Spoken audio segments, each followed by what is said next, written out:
कल मैंने वीडियो बनाई थी कि गायत्री जप हम जब भी चाहें, जिस समय भी चाहें, हमें जब भी समय प्राप्त हो तब कर सकते हैं। आपको एक पते की बात बताना भूल गई थी कि मैंने तो गायत्री मंत्र के जप की शुरुआत ही रात के समय की थी।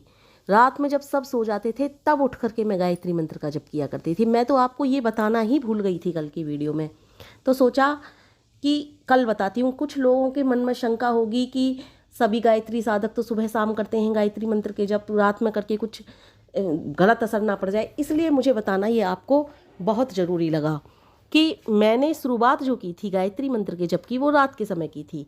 कैसे की थी अब मैं आपको ये भी बताती हूँ। मैंने हमारे यहाँ पर मैंने जैसा कि आपको बताया है कि प्रवचन की किताब बहुत सारी थी।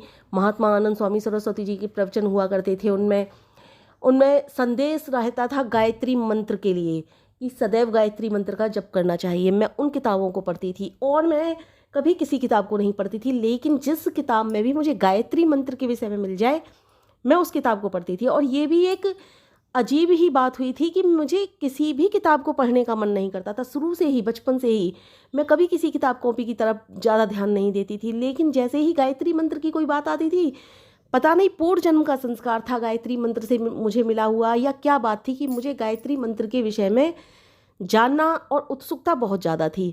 तो मैंने भी तय किया था कि मैं भी गायत्री मंत्र के जप किया करूँगी।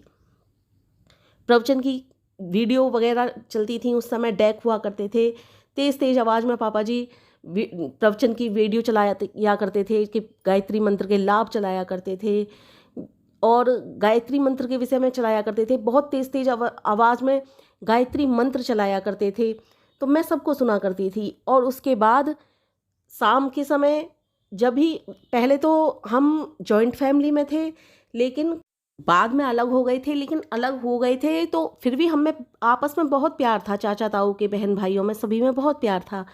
पापा जी क्या करते थे, शाम के समय सभी को बुला लेते थे अपने घर पर और बैठ करके सब गायत्री मंत्र का जप किया करते थे, कीर्तन टाइप का किया करते थे, तो हम सब किया करते थे।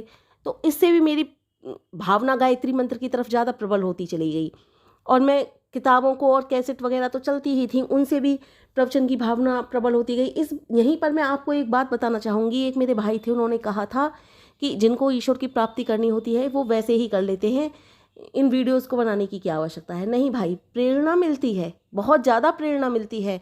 हम दूसरे की बातों को सुनते हैं, गायत्री मंत्र के चमत्कारों के विषय में सुनते हैं, गायत्री मंत्र से क्या होता है, गायत्री मंत्र क्या है, इस तरह की बातों को जब सुनते हैं हमें प्रेरणा मिलती है कि हमें भी गायत्री मंत्र का जप करना चाहिए। और मुझे भी ऐसी ही प्रेरणा मिली थी उन किताबों से, उन प्रवचनों से, गायत्री मंत्र के जप से, क्योंकि मैंने धीरे धीरे फ़ायदे देखे थे, चमत्कार देखे थे। और आपको बता दूं, उस समय भी जब मुझे बहुत ज़्यादा प्रेरणा मिली, जब मेरे साथ मुझे अच्छा लगा गायत्री मंत्र का जप करना चाहिए, तो मैं बच्चे में एक शर्म वाली भावना होती है, तो मुझे शर्म लगा करती थी मैं किसी के सामने गायत्री मंत्र के जप करती थी तो। और पता नहीं क्यों थी ये शर्म की भावना, मुझे भी नहीं पता आज तक इस बात का, लेकिन पता नहीं लगती थी। आज भी कोई छोटा बच्चा किसी के सामने शर्म आता है, किसी छोटे बच्चे से कहो कि तुझे ये आता है, ये करके देखा, तो शायद इसी तरह से मुझे भी शर्म लगती होगी, लेकिन मैं इतनी भी छोटी नहीं थी, मुझे सब कुछ याद है। उसके बाद मुझे, मतलब कहने का मतलब ये है, मैं किसी के सामने गायत्री मंत्र के जप नहीं कर सकती थी, इतनी शर्म लगती थी मुझे।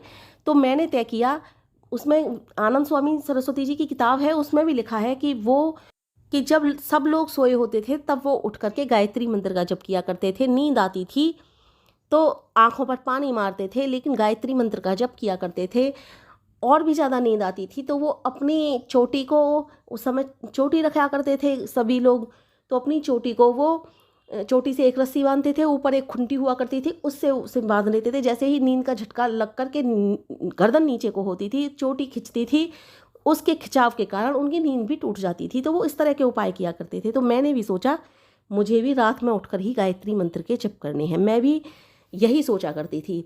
रात को जैसे ही सब सोए, मम्मी के खर्राटों की आवाज़ शुरू हुई, इधर पापा जी भी सो जाते थे, भाई भी सो जाता था, बहन भी सो जाती थी, तब मैं उठती थी और गायत्री मंत्र के जप किया करती थी। मच्छर बहुत लगा करते थे उस समय पर। हाँ, उस समय जॉइंट लैट्रिन बाथरूम नहीं हुआ करते थे, अलग अलग लैट्रिन बाथरूम हुआ करते थे। तो मैं बाथरूम में बैठ करके गायत्री मंत्र के जप किया करती थी, क्योंकि रात को बाथरूम बिल्कुल साफ़ हो जाता था क्योंकि रात के समय नहाने की तो किसी को आवश्यकता पड़ती नहीं है, टॉयलेट ज़रूर आती है, तो टॉयलेट जाने के लिए लैट्रिन का इस्तेमाल करते थे सभी लोग। तो मैंने यही तय किया कि मुझे कहीं कोई जगह नहीं मिलती थी जहाँ मैं गायत्री मंत्र की जप कर सकूँ, जहाँ मुझे खाली जगह मिले और कोई मुझे देख ना सके, तो वो केवल एक बाथरूम था। मैं बाथरूम में जा कर के ही गायत्री मंत्र के जप किया करती थी। सफ़ेद कलर की चादर थी, उसे चारों तरफ से अपने ओढ़ करके बैठ जाती थी, क्योंकि मच्छर बहुत लगा करते थे, इसलिए मैं उसे ओढ़ करके गायत्री मंत्र के जप किया करती थी। कुछ दिनों बाद ऐसी हुई, मेरी शर्म भी धीरे धीरे खुलती चली गई, क्योंकि कभी किसी ने मुझे अनायास ही देख लिया। जैसे हमारे बाथरूम में उस समय किवाड़ नहीं थी, पर्दा लगा हुआ था, और मैं पर्दा ऊपर टांग दिया करती थी, पर्दा डाल करके नहीं बैठती थी मैं गायत्री मंत्र के जप पर। तो कभी कोई बाथरूम से साइड से निकल करके टॉयलेट के लिए जा रहा था, तो किसी ने मुझे देख भी लिया, पापा जी ने देखा, भाई ने भी देखा, बहन ने भी देखा। फिर मेरी धीरे धीरे झिझक खुलती चली गई। फिर मैं गायत्री मंत्र के जप सभी के सामने भी करने लगी। लेकिन अभी मैंने रात में करना नहीं छोड़ा था। मेरे अंदर जो लगन पैदा हुई थी वो गायत्री मंत्र के जप की बहुत ज़्यादा लगन पैदा हुई थी। उस समय ब्लैक एंड वाइट टीवी हुआ करते थे, रात को मूवीज़ आया करती थी। तो आज भी मेरी बहन हंसी उड़ाती है मेरी। शोले मूवी आ रही थी, सब लोग शोले मूवी देख रहे थे। मैं एकदम, मेरी आंख खुली, मैंने देखा शोले मूवी चल रही है, मैंने भी थोड़ी बहुत देखी। मैंने देखा रात में 1:30 बज रहा है, मैंने सोचा उठती हूँ, नहाती हूँ। जनवरी के किटकिटाते हुए जाड़े थे, सभी रजाई में बैठ करके लेट करके मूवी देख रहे थे। किटकिटाते हुए जाड़ों की उसमें मैंने उठी और मैं नहाने चली गई। मेरी बहन बोली ये कहाँ चली गई, क्योंकि उसे पता था मैं उठ करके रात में गायत्री मंत्र के जप करती हूँ।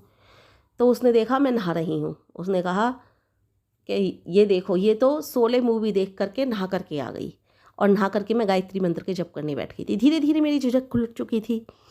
अभी भी हंसी उड़ाती है कि इसके लिए गायत्री मंत्र का जप ऐसा था कि ये किसी भी समय पर नहा लेती थी और गायत्री मंत्र के जप करने बैठ जाती थी। सर, उस समय मैं आज भी याद करती हूँ, मुझे बचपन से ही गायत्री मंत्र से कितना लगाव हो चुका था।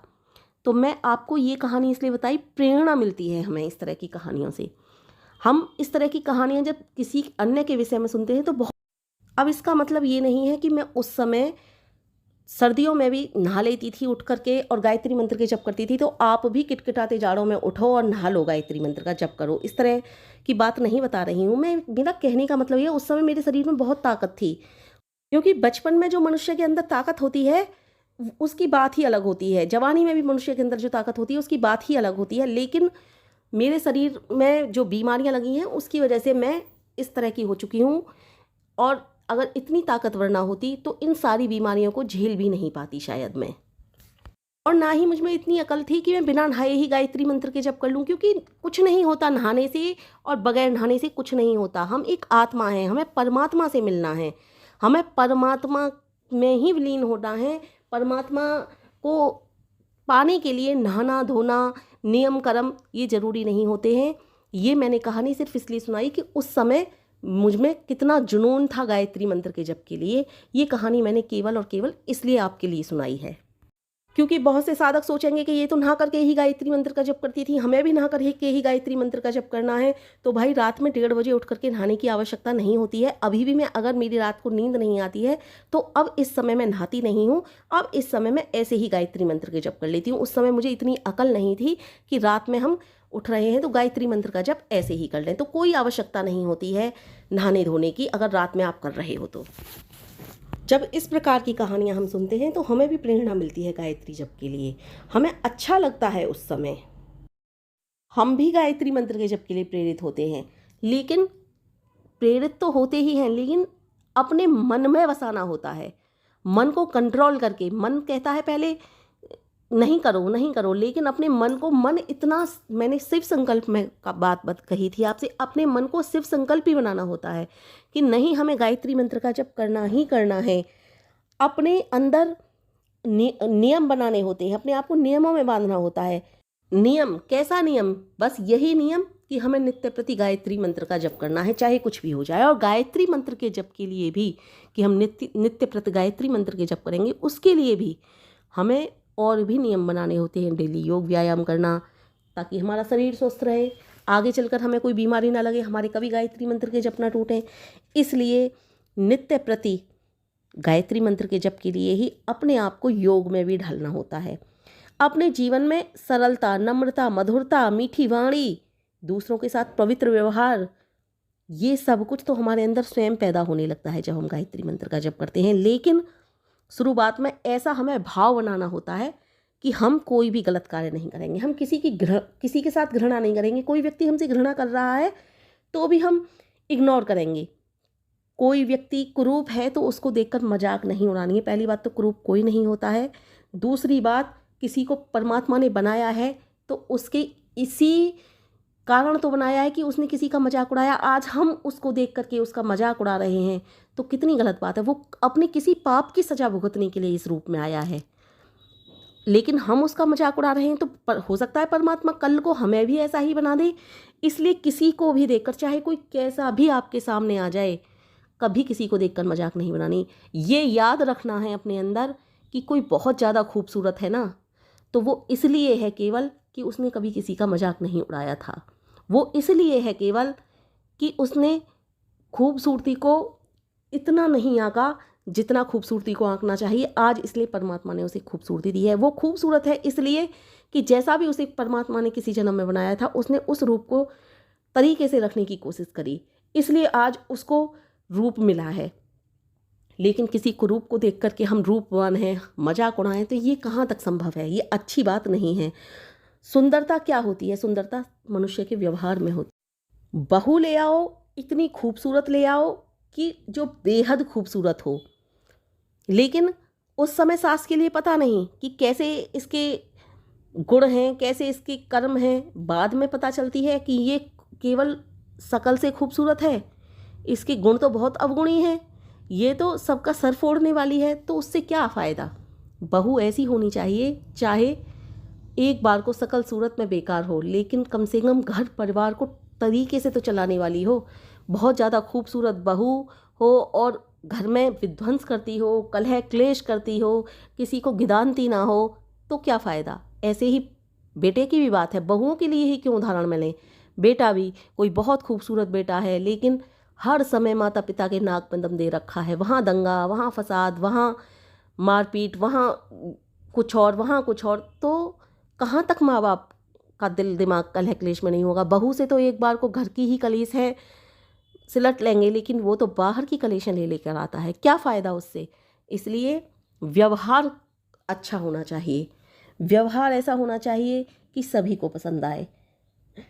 गुण होने चाहिए, अवगुण नहीं। इसलिए कहती हूँ गायत्री मंत्र का जप करो।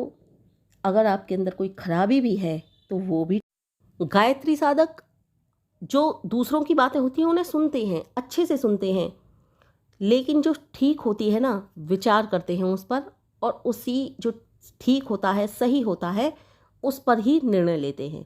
व्यवस्थाएं ठीक होने लगती हैं। ये मैं कई सारी वीडियो में बता चुकी हूँ और ये बात सत्य है। इसलिए गायत्री साधकों को चाहिए कि चलते जाओ, रुको नहीं, उन्नति की ओर, अपने लक्ष्य की ओर। जो केवल हमारा ही लक्ष्य नहीं है, उसमें हमारे देश का भी, हमारे समाज का भी, और कहूँ तो कहूँ पूरे विश्व का कल्याण है। गायत्री साधक की सोच जब इतनी ज़्यादा आगे बढ़ने लगती है कि वो सिर्फ अपने तक सीमित नहीं रहता, वो विश्व तक सीमित होने लगता है। विश्व तक सीमित होने का मतलब वो सबकी सोचने लगता है। इसीलिए तो वो विश्वामित्र बन जाता है। विश्वामित्र जी की कहानी कोई काल्पनिक नहीं है, वो सत्य कहानी है। गायत्री मंत्र के ऋषि हैं वो। और वो गायत्री मंत्र के ऋषि क्यों हैं? क्योंकि उन्होंने बहुत ज़्यादा रिसर्च की गायत्री मंत्र पर, बहुत ज़्यादा उन्होंने गायत्री मंत्र को जपा, बहुत ज़्यादा गायत्री मंत्र को जपा, यानी कि गायत्री मंत्र के प्रभावों को अनुभव किया उन्होंने कि गायत्री मंत्र से क्या क्या होता है। वो गायत्री मंत्र के विषय में इतना सब कुछ उन्होंने जाना कि उनको गायत्री मंत्र का ऋषि बना दिया गया। गायत्री मंत्र के वो ऋषि हैं और वो पहले विश्वरथ थे, बाद में ही विश्वामित्र बने थे। इसीलिए मैं कहती हूँ गायत्री मंत्र का साधक सिर्फ अपने तक सीमित नहीं रहता, विश्वामित्र बन जाता है, विश्व के कल्याण की बातें सोचने लगता है वह।